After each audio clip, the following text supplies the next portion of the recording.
Hi everyone, welcome back to Cities Skylines 2. Since we last left off, I did a few things. I actually changed this road. I changed my mind. I did want to do the avenue. I think it looks a little bit better. And also, as we develop this area, we know that we have the support for it. I also changed a few other things around the city. Our bus service was really inefficient, and the main issue was buses getting stuck at bus terminals. So we had a bus terminal over here. It was the small bus station. We had one like right about here, and all the buses were getting stuck.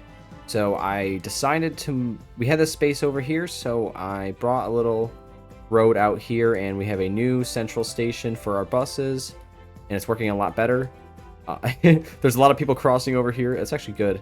I'm happy that people are good. Okay, I was having an issue where people are crossing. Well, not really an issue, just, people wanted to cross up here, and it was preventing buses from getting in as easily. But now people are walking down here, so that's good. I also did the same thing with our dragon sector of the city over here. We had a bus station right about here-ish that was also facing the same problem. So I moved it all the way out here, kind of near the inner loop. And it is also doing a lot better. And basically what I want to do today is we're going to take a break from the hamlet. We'll come back to it, but I wanted to improve the Phoenix section of the city because it's kind of been neglected. It was the first thing I built, so it's going to have some... It's not going to look as good. I think this... I'm rambling a little bit, but this part of the city I think is really well designed. I really like it. But what I mean by that is that the heights of the buildings feels like pretty good. So I think that this doesn't feel super unnatural. It's only about double the height. So we got some apartments, row homes, and then as we go further out, we start to get single family homes. Whereas if I go all the way over, I can show you. Yeah, okay, so here it is. On this street here in Phoenix Heights, there is a high density residential building on the same street as a single family home. That's just doesn't feel right. I mean, just feels a little off. So I think what we're gonna do here is call a couple of redos here. We're just gonna bulldoze pretty much this whole area. What I also did is I upgraded Phoenix Avenue to be an actual proper 4-lane road. Because before, when we had the 2-lane road, it wasn't giving us a proper bus lane, and it was also causing bus issues. Like, I'm just trying to resolve bus issues so that we can have more people using our public transit network, and we actually did have an uptick of about 10,000, I think, when I was running tests anyway, so that's not bad. A lot more people using the bus, for, in most cases, still way over capacity.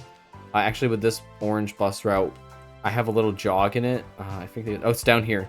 There's a little jog in it. I literally just have a node at the end here so I can have more buses on the line. I wish you could just individually adjust the number of buses, not determine it on the size of the line, just like the budget that you allocate, but we're not there yet. But, that's at least add a jog. It's not that big a deal. It adds like 2 more buses, so it's at least worth it. So what we're going to do is kind of just bulldoze this area. Kind of what I want to do is I think I'm just going to bring out this street here, Myrtle Street, and connect it down to Birdsong Street. So I don't know which one's going to take over, which one's going to win. We're going to bulldoze this here. And basically all of these single family homes are going to become medium density row housing. And that'll allow us to get closer to unlocking the... I'm not going to try to pronounce that because I see it's an... Oh, this says a CO10 condos. Let's say it's that.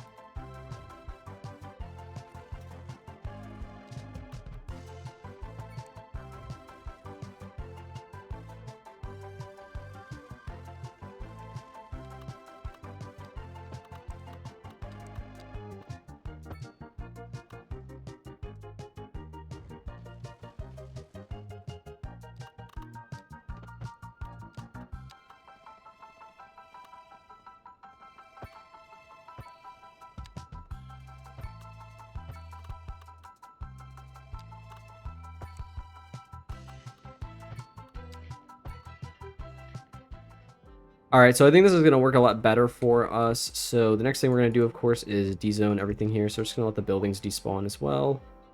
Will help us a little bit. So we're just going to go for 4 depth, which is what I think I had up here. Yep, and this whole street, we're just going to keep low rent housing, medium density row housing. So when you do things like this, when you want to zone for a certain depth, okay, I didn't want to dezone that many lots. Sometimes you just got to do one side at a time, especially when they're this close knit, because otherwise we'll get like a 2 and like a 5 here, and that's not really what I'm looking for. Sorry, 3 and a 5. That's not really what I'm looking for. Anyway, this Rocky Musician here, I'm actually just gonna Rocky Musician Mansion. I'm actually just gonna keep it for here. I'm gonna keep it here for now. And when we come back to work on our hamlet, over here, you know, we'll move this over here because I think I have a good idea for maybe like a more fancy area up here, that we can also use some of our beachfront housing for, or waterfront housing, make it look a little fancier. But anyway, let's continue rezoning over here. I think for the most part, yeah, we're gonna keep the paths that we already placed here. I'm not worried about those. I just did the same thing that I said don't do. Okay, we'll bring in the 4 here. We'll see. Let's just bulldoze these houses, otherwise they're gonna stop us from getting some low rent housing in.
All right, that should be all of our zoning done. Obviously, we're just gonna have to fix up things as building zone in, get the right depth, but it's not a big deal. But anyway, I think that's gonna, yeah, it's really annoying to continually bulldoze these. I wish they would just go into the right depth. Oh, I think I missed a spot here. Yep. Okay, we'll call that there. We'll leave the side empty. It's fine. I guess I want to keep this area like a little sparsely populated. I mean, we increased the density a lot, so there's already going to be a lot more people living here. So that's not really the concern. I think we've replaced plenty of the people who are living here. That sounds terrible, but I mean, with the homelessness problem in this game, as soon as you evict someone, I mean, they really do just they're gone forever. Okay, we should probably, maybe this side would be good too. And we'll call it there. I think that's good for now. So okay, so something else I want to work on while we were here today.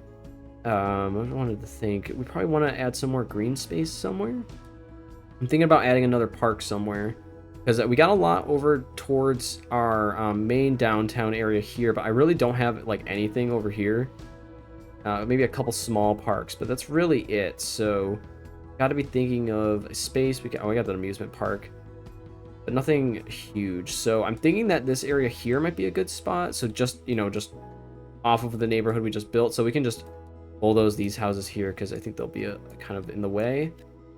And I think we're going to build a park area over here. So the good thing is we already have a path kind of connecting this area here. So we're just going to extend another one.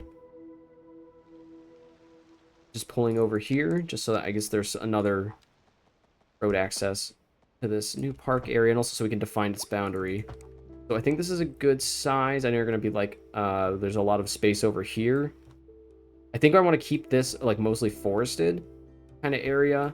So it feels, I like to keep my city, you know, feeling pretty green and pretty natural. I don't want it to be like too city-like. So that's why I think we're going to call it post on any more skyscrapers unless I really feel the need to. Because I just don't want a massive city. I like the looks. If you want to know the truth, I just really like the look of row housing like in this game. But I think I mentioned the level 4 row housing. Once it gets to like level 5, like I just don't.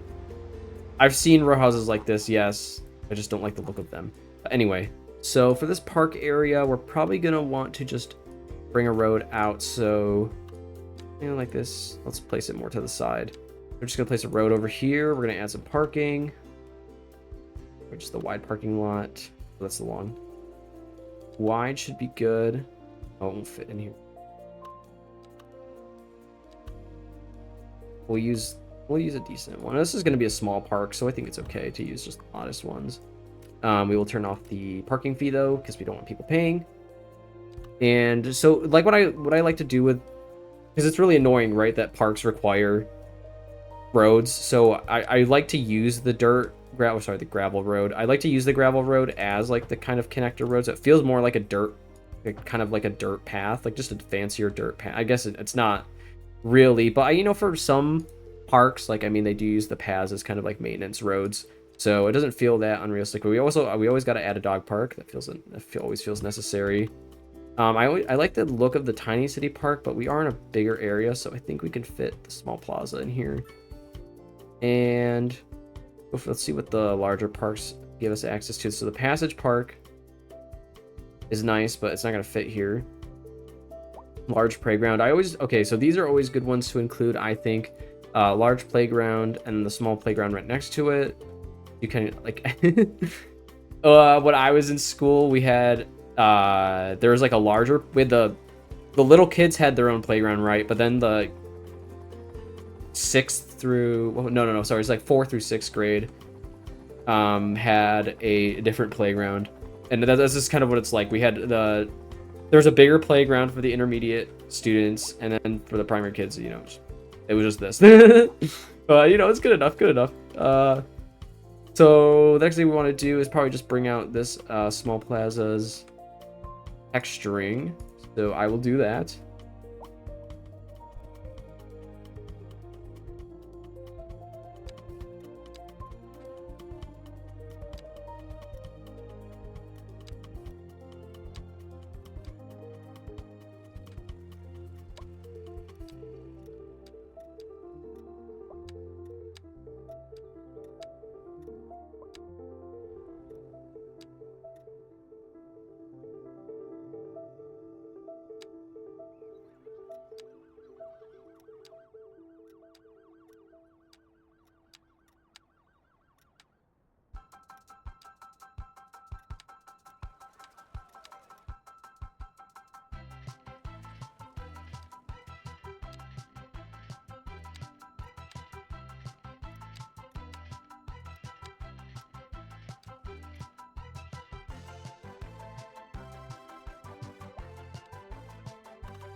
Alright, so we also removed all of the trees. I think that will give us a good palette to work with. Something we want to replicate is kind of what we've been doing throughout the city. I don't know if I've showcased this already, but I think we might have. I try to keep these, like, not really flower pattern, but kind of birch arrangement of trees with oak accents where possible. I just think that works. So the same with the castle grounds, same with the International Museum. So that's what we're gonna do for, geez, my city. Sometimes this, when you're playing this game, your city gets so big that you just like forget where everything is. I hope I'm not the only one who feels that way. Let's place down some trees. This should be pretty quick. Probably don't need a jump cut for this one. I'm just rambling, sorry.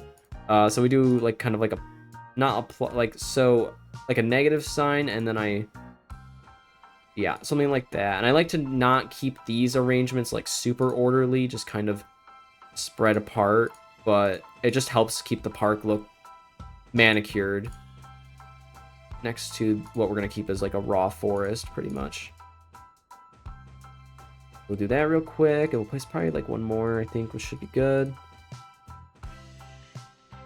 I feel like we could probably fit one here as well. I think that's good, and we can place down some oak trees to really fill in the rest of the space. Simple. I know there's bushes in the games too, in the game, but they're just so small and just kind of tedious to place down. So we're just gonna, from a distance, they're not even really visible anyway. So we're gonna call this park finished. I think it's important to give it a name, and it's out of our boundary for this area, so that's fine. It's a very nice looking park, so we're gonna define it along this line.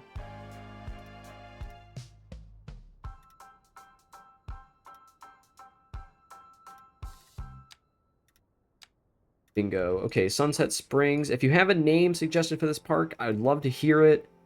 So feel free to leave that in the comments, and we'll give this park a name. But I guess for Sunset Springs, good enough for now. Other than that, I think that's going to wrap up this episode. Thank you guys so much for watching, and I'll see you in the next one.